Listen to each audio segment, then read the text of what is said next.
Hi, it's raining like a sieve outside. You're probably gonna hear it. Hopefully it is relaxing and charming and like Fern Gully and not Twister. Today's an inconvenient topic. We're gonna talk about regret. A few days ago, my iPhone gave me a buzz and it was a notification of someone's birthday who I hadn't talked to in a long time, and it was one of those really sad and human situations where we just drifted apart and now are like ships in the night. I'm going to put that into a box and think about it later, but it did inspire me to think about plants that I regret buying or having. I'm Willie, by the way, and I make videos all the time talking about my life, my houseplants, and sometimes examining, be careful what you wish for, because you just might get it. If you're liking what I'm putting down, then please give me a thumbs up. And if you want to not be a stranger, then hit that subscribe button as well. As I outlined before, I definitely need more friends. Anything new is really exciting, right? You want to be able to have that superlative feeling. That's one of the things that I like the most about plants, is that it's like a living dialogue. Get them, they mature, they settle in, and they become a part of your daily routine. And a lot of times, routines become rituals. And I think rituals are one of the most powerful and important aspects of modern life. So keeping all this green stuff alive, it makes me feel more connected to nature, myself, and my inner forest witch. So here goes. This is my list of all the plants that I wish I never would have got. Dysfunction Junction. Now, it goes without saying that these are just my opinions, and if you love any of these plants or if they're living for you, that's great. The big reason that they are on this list is because me failing. The first plant on my list, the Scindapsus. I don't like this plant. I thought it was a pothos. It looks so pretty in every environment except for my home. As soon as I brought the hanging basket that I bought at the Home Depot back here last summer, everything about it that could go wrong went wrong.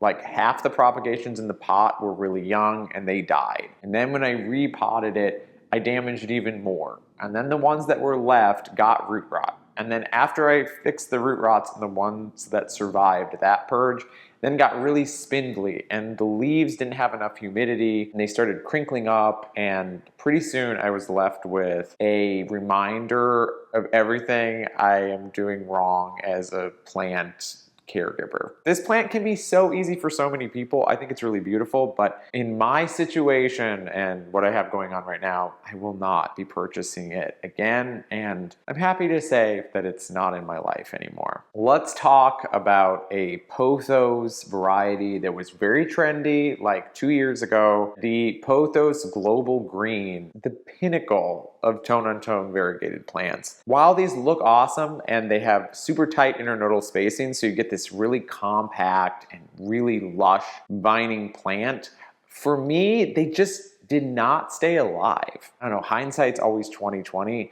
I do believe that some of my issues with this plant came from it getting too root bound. I had 2 of them. They both eventually perished. They were completely crispy critters and ready to go into the compost bin in the sky. The Alocasia poly. It looks so clutch. It's freaking awesome.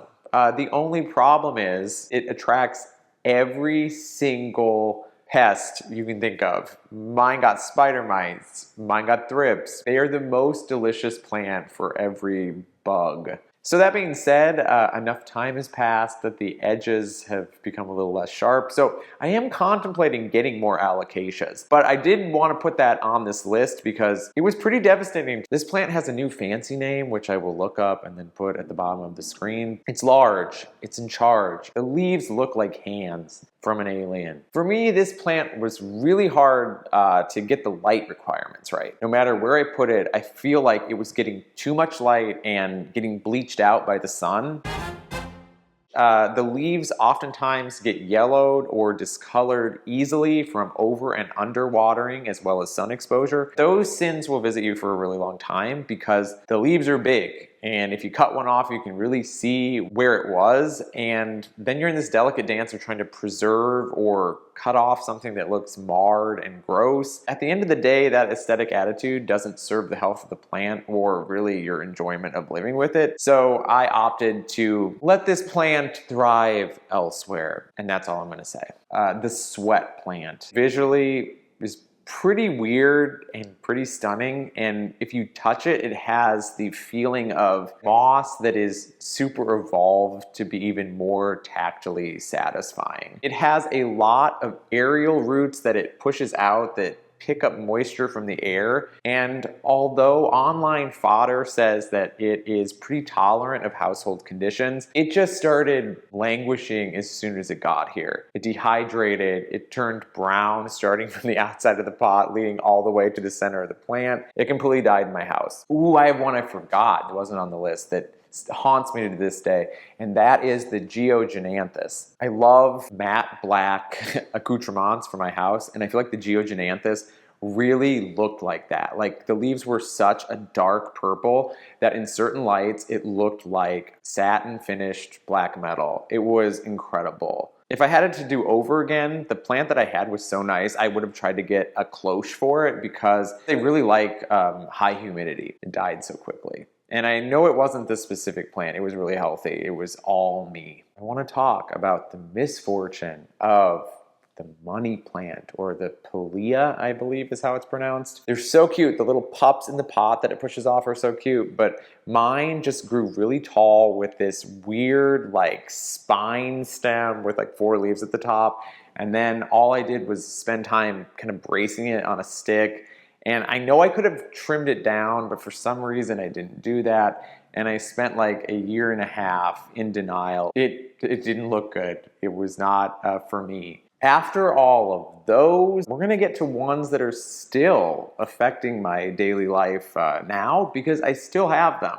The Ficus shiveriana. I was blown away with how cool these leaves looked and how amazing this plant seemed, but after keeping it and having the 2 new leaves that emerged completely get stuck in how slow it's growing and how much it seems to not enjoy living on my shelf.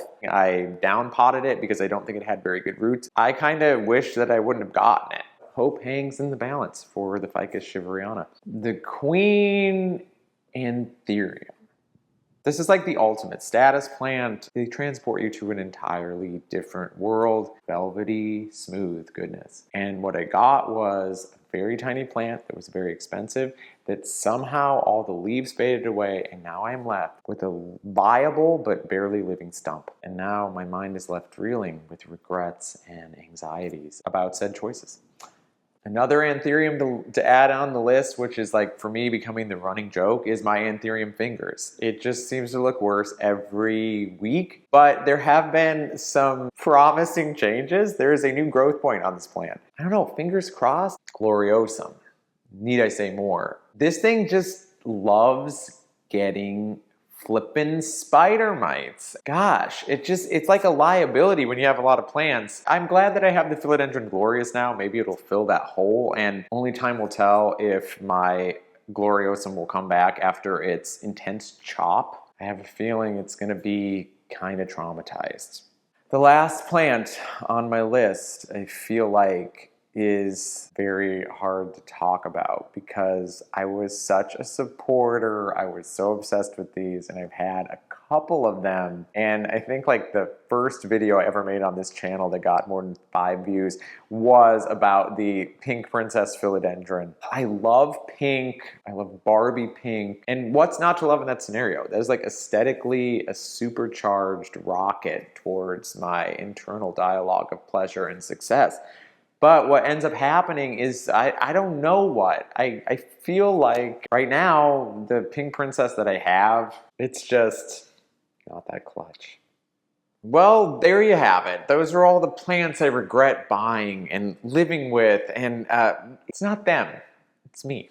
there's the golden nugget. I'd love to know if you've had any of these plants, or if you had better luck with them, or if you want to share in the commisery of something that didn't go the way you wanted. I'd love to hear about that too. And gosh, it's not that shocking, but I feel better getting these frustrations off my chest. And that seems like a win. You're the best. Take care of yourself. I hope all of your fantasies are coming true with no emotional tax. And I'm going to talk to you so soon you won't even miss me. Thanks for hanging out. Okay, bye.